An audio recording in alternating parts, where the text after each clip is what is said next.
My parents used to take us to see musicals a lot, musical theatre, and we went to see Starlight Express when I was really young, like, I don't know, 3.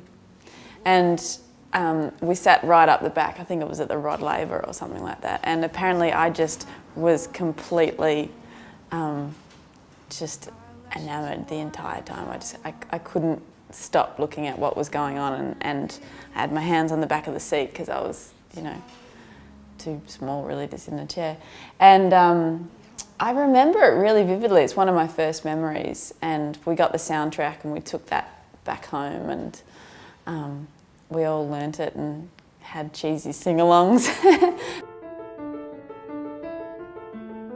My dad playing piano all the time, I guess, you know, meant that we had live music kind of wafting through the house as we grew up. It was quite a nice way for us to bond, actually, because we used to love the pieces that he played. Like, he used to play Toccata and Fugue in D minor by Bach, and over again, because he'd be learning it. And he used to teach us little bits from it, and we felt really proud because we were playing what Dad was playing.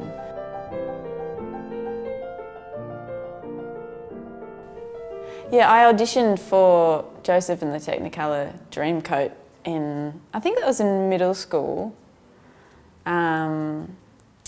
So year 8, when I first started boarding at Karaya, and we did that play, and I got the role of, I can't remember his name, it was one of the brothers, maybe Isaac or something, but it had 2 solos, and it was my first experience with a microphone, actually, and a spotlight and having an audience, and I just loved it. Like, I just remember it, as soon as I got out on stage and I started singing in that microphone, I just felt so calm and so relaxed and at home.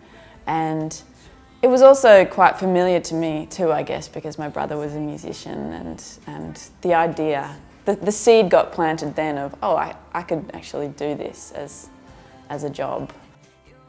What I found really great was all the opportunities to play publicly. Like, I used to play at almost every SAVE concert that I could, because I was trying out songwriting for the first time, and that was, you know, as good as it got. I mean, to try out your new songs in front of the whole school was terrifying but exhilarating, and I found that really, really good practice. And it was a really supportive environment too, surprisingly, for kids, you know, who can be pretty judgmental. Hartford, I'm Missy Higgins from Geelong Grammar, and this is my song. Somebody, can you find the way back? I wrote a song called The Cactus That Found the Beat. On the way to house music, I literally thought of the most ridiculous name for a song that I could, because I had to write it on the form, I think. It was a song that I wrote in jazz class, and I played it for house music. And it won Best Original Composition. Maybe I came equal first with somebody, I'm not sure, maybe not.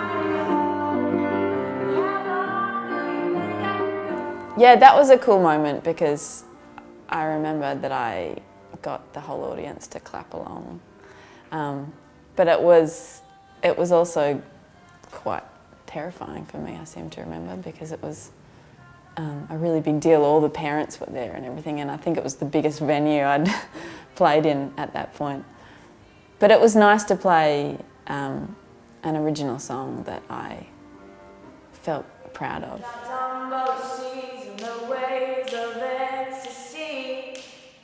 It's kind of a complicated story, because Roland, the music equipment company, they make keyboards and kind of recording equipment.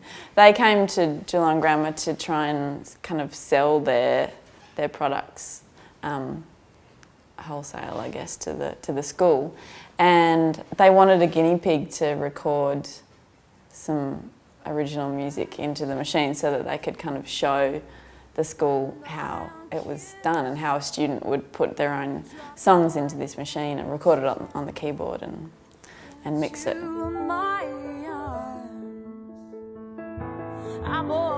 The people at Roland were really impressed, and they decided to ask me if they could buy the song and put it on their machines as the demo.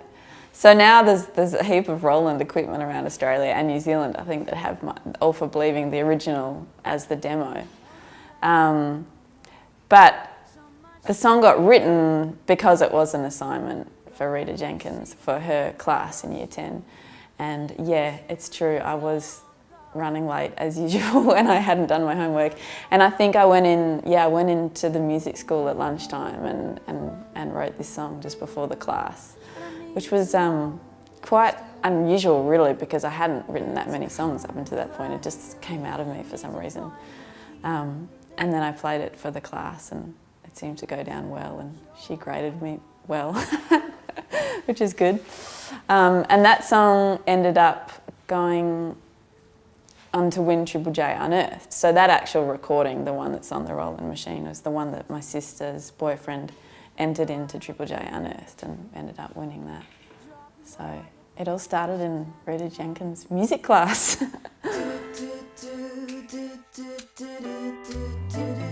I knew that I had my foot in the door, but I also knew that I could only really have one chance at releasing my first album, and that I didn't have enough songs for an album for a start, so I needed to go away and write. So, and also I'd been saving up with my best friend to go backpacking overseas for about the past year or two. I'd been working on the weekends and on the holidays, and we were really, really looking forward to it, and I thought this can't change anything. I can't just suddenly cancel that trip and try and be a rock star. I'd done a lot of playing live before my album came out, and I had an EP before that album, and I was selling about 200 EPs a night just from my shows, and I did have a feeling then that whatever I was doing seemed to be connecting. In the lead up to the album being released, I was getting more and more of a following, and I could feel it kind of accumulating. And so I had a little bit of an idea, but I never would have guessed it would have gone to #1 or anything. My manager turned up to Pete Murray's gig, who I was supporting at the time, with a bottle of champagne, and we popped it before the show, and he said that the album's gone to #1, and I just went on and did my little support slot, and then went back to celebrating, and then it just kind of took off from there, and I was headlining. Yeah, it's kind of crazy. It felt really different going to #1 the third time, just because this album was much more personal to me for some reason, and I guess because I'd taken so much time off and was feeling a little bit worried and insecure about, the possibility of nobody really caring what I had to say anymore. It was just and I'd prepared myself for that. It was just such a lovely surprise to have people respond really well to it and for it to go really well. I like being quite personal in my songwriting. I mean, for me that's what it's all about, really. I mean, that's what feels really good to me. I feel like connecting with other people with one of my stories is what it's all about. And for me, the music that I like and the art that I like is the stuff that really hits home and makes me feel like I'm not alone, and that there's other people out there that are going through exactly the same thing, and they've just been able to articulate it in a way that I couldn't possibly. So for me, it's about it's about a sense of connection, and if I wasn't doing it honestly, then the strong connection wouldn't be there. It's sometimes quite can leave you quite vulnerable, but I think that's where the thrill comes from as well. And everyone's waiting.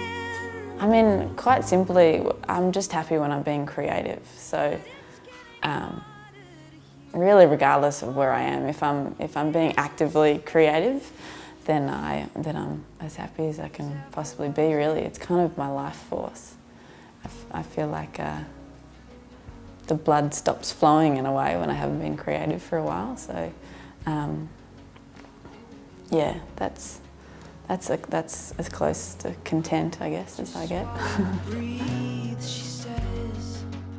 But I mean, music will always be in my life. I know that now. I had a few years there where I felt, yeah, a bit disillusioned by the whole thing. But it's just in my blood, and it's what I know. And I just haven't really found anything that I love more. So I figure, why try and fix something that's not broken, you know? So I feel really happy about having reached that point.